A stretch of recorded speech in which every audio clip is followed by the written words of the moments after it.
So some of you guys know I've had a bit of time off recently, and to be fair, it's not really some time off. It's more just, I guess, a break from certain things that I usually do to do with my diet, exercise, fitness. Quite a lot of this stuff that was compounding in the lead up to my most recent boxing match. And I remember at training, I'd have to say no to things like a lot. I would be constantly saying no to people. And it was hard. It was really difficult because I found that saying no to things almost makes you look like the Debbie Downer. You're the guy that doesn't have any fun. No one wants to be around that person. And I remember there was this time that I was out with my work colleagues. Everyone was having fun. Everyone's celebrating something. I can't remember why we all went out. Some people were ordering shots, drinking beer. And I was just sat there with my pint of lemonade trying to act like it's the same thing.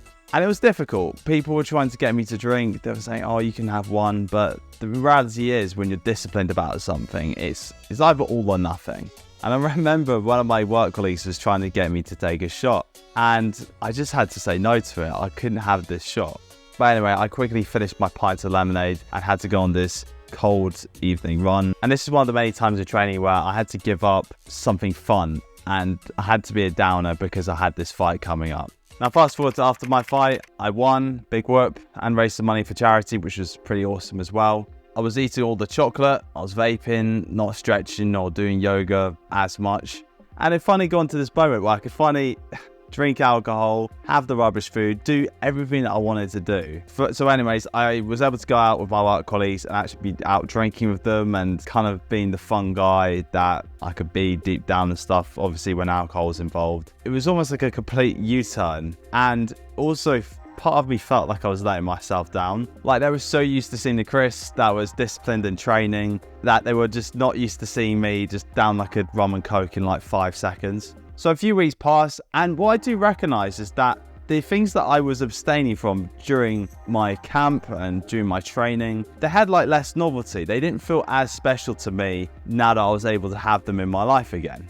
And in truth, I started to feel quite sad and a little bit lost with myself. I felt like I wasn't having as much meaning and purpose in my life as I kind of had when I was previously training, where everything seemed to be fixated on this singular goal. And there was nothing else that mattered. Everything was just about winning this fight or putting everything that I could into this.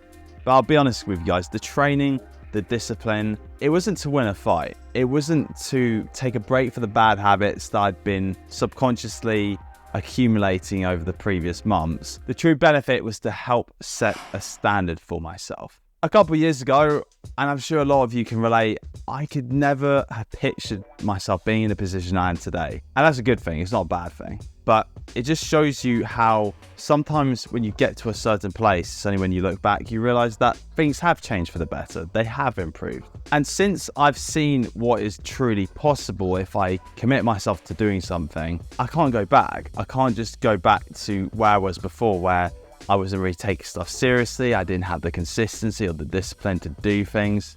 Anytime we do something that is hard, we push the goalpost just a little bit. And it makes us realize that the most important part of the process is the journey. It's figuring out who you're becoming whilst you're on this track to hitting your goal. Like, even if you can't see the progress of what you're doing, you just got to trust that someday there's going to be momentum going towards it and you're going to see the results. And there's some routines that I abandoned, which are essential for my consistency. And I'm just going to go through them real quick.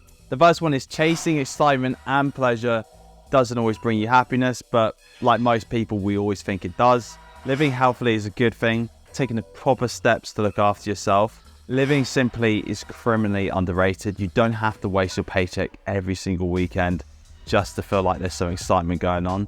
There's something that's about being boring that just keeps your feet on the ground. We don't have to be chasing every high. We don't have to be avoiding every low. Just keep things simple, and you've just got to trust the process. It's all there for a reason. Anyway, guys, that is it. If you like this, comment, like, and subscribe, and I'm sure I'll see you in the next video. You guys have a good one. Take care.